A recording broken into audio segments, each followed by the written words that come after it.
السلام علیکم ورحمۃ اللہ وبرکاتہ۔ ناظرین کرام، دوستو احباب، امید کرتا ہوں آپ تمامی حضرات خیر و عافیت سے ہوں گے۔ اللہ رب العزت کی بارگاہ میں دعا ہے کہ اللہ تعالیٰ آپ کو اور بھی خوش رکھے، دین و دنیا کی تمام تر برکتیں عطا فرمائے، آمین ثم آمین۔ ناظرین کرام، آج لوگوں کی اکثریت بیماری میں مبتلا ہے، کوئی کسی مرض میں، کوئی کسی مرض میں، کوئی کسی مرض میں، گویا کہ ہر دوسرا شخص بیمار ہے، اور کوئی گھر ایسا نہ ہوگا جس گھر میں سارے لوگ بیماری سے محفوظ ہوں۔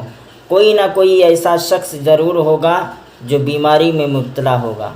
ہر گھر کا معاملہ یہ ہے، ہر گھر کے حالات یہ ہیں کہ کوئی نہ کوئی شخص بیماری میں مبتلا ہے، بیماری سے پریشان ہے۔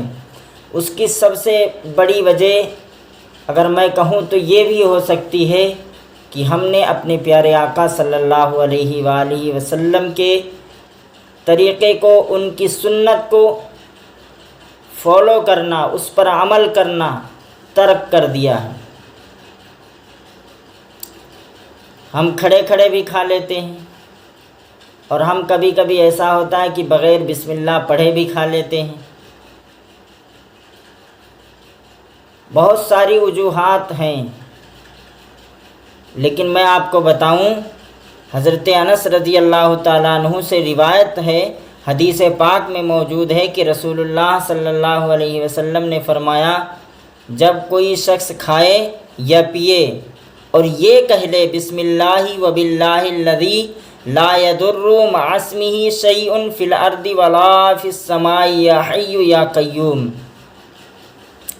یہ دعا پڑھنے کے بعد اگر کوئی شخص کھانا تناول کرتا ہے پھر اسے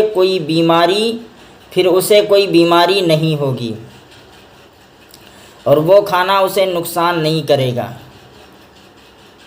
میرے آقا نے یہاں تک کہ ارشاد فرمایا، اگرچہ اس کھانے میں زہر موجود ہوگا پھر بھی یہ دعا پڑھنے والے کو وہ کھانا کوئی نقصان نہیں پہنچا سکتا۔ وہ دعا کیا ہے؟ بسم اللہ وباللہ الذی لا یضر مع اسمہ شیء فی الارض ولا فی السماء یا حی یا قیوم۔ تو اپنی زندگی میں شامل کر لیں، یہ دعا پڑھ لیا کریں، اور یہ دعا نہیں پڑھ سکتے تو کم سے کم کھانے سے پہلے بسم اللہ الرحمن الرحیم ضرور پڑھ لیا کریں۔ بسم اللہ شریف پڑھنے سے آپ کے کھانے میں شیطان شریک نہیں ہو سکتا۔ حضرت حذیفہ رضی اللہ تعالیٰ عنہ سے مروی ہے کہ رسول اللہ صلی اللہ علیہ وسلم نے فرمایا، جس کھانے پر بسم اللہ نہ پڑھی جائے شیطان کے لیے وہ کھانا حلال ہو جاتا ہے، یعنی بسم اللہ نہ پڑھنے کی صورت میں شیطان اس کھانے میں شریک ہو جاتا ہے، اور جس کھانے میں شیطان شریک ہو جائے اس سے برکت بھی ختم ہو جاتی ہے اور بیماری پیدا ہونے کے اسباب بھی پیدا ہو جاتے ہیں، اس لیے بسم اللہ پڑھ لیا کریں۔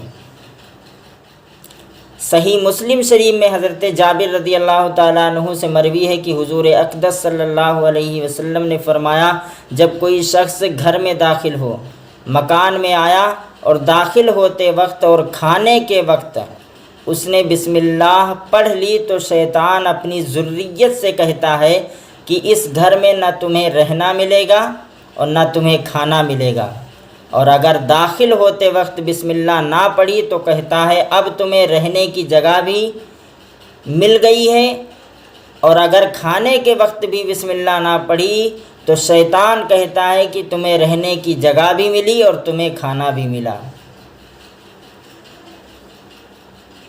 اچھا، اگر کوئی کھانا شروع کر دے اور بسم اللہ پڑھنا بھول جائے تو اس کے لیے ابو داؤد شریف میں حدیث پاک کے ذریعے بہت عظیم بشارت سنائی گئی، بہت بہترین بشارت دی گئی۔ ابو داؤد میں موجود ہے کہ امیہ بن مخشی رضی اللہ تعالیٰ عنہ سے روایت ہے کہتے ہیں کہ ایک شخص بغیر بسم اللہ پڑھے کھانا کھا رہا تھا، جب کھا چکا صرف ایک لقمہ باقی رہ گیا، یہ لقمہ اٹھایا اور کہا بسم اللہ اولہ و آخرہ۔ رسول اللہ نے تبسم فرمایا، حضور مسکرانے لگے اور فرمایا کہ شیطان اس کے ساتھ کھا رہا تھا، جب اس نے اللہ کا نام ذکر کیا جو کچھ اس کے پیٹ میں تھا وہ اس نے اگل دیا۔ تو شیطان کھانے میں شریک ہو گیا تھا، لیکن درمیان میں بسم اللہ اولہ و آخرہ پڑھنے پر شیطان دور بھی ہٹ گیا اور جو کچھ وہ کھا چکا تھا اس نے وہ سب کچھ اگل دیا۔ اس لیے بسم اللہ شریف کھانے سے پہلے پڑھا کریں، اور ہر جائز کام کرنے سے پہلے بسم اللہ پڑھ لیا کریں، انشاءاللہ وہ کام مکمل بھی ہو جائے گا اور اس میں برکت بھی ہوگی۔ صحیح مسلم میں حضرت ابو ہریرہ رضی اللہ تعالیٰ عنہ سے روایت ہے، کہتے ہیں کہ ایک روز رسول اللہ صلی اللہ علیہ وآلہ وسلم باہر تشریف لائے اور ابو بکر و عمر رضی اللہ تعالیٰ عنہما ملے۔ ارشاد فرمایا، کیا چیز تمہیں اس وقت گھر سے باہر لائی؟ عرض کی، بھوک۔ فرمایا، قسم ہے اس کی جس کے ہاتھ میں میری جان ہے، جو چیز تمہیں گھر سے باہر لائی وہی مجھے بھی لائی ہے۔ ارشاد فرمایا، اٹھو۔ وہ لوگ حضور کے ساتھ کھڑے ہو گئے اور ایک انصاری کے یہاں تشریف لے گئے۔ دیکھا تو وہ گھر میں نہیں ہیں۔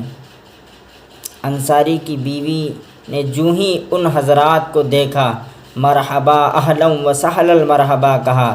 حضور نے دریافت فرمایا کہ فلاں شخص کہاں ہے؟ کہا کہ میٹھا پانی لینے گئے ہیں۔ اتنے میں انصاری صحابی بھی آ گئے، حضور کو اور شیخین کو دیکھ کر کہا، الحمدللہ، آج مجھ سے بڑھ کر کوئی نہیں جس کے یہاں ایسے معزز مہمان آئے ہوں۔ پھر وہ کھجور کا ایک خوشہ لائے جس میں آدھا پکی اور خشک کھجوریں بھی تھیں اور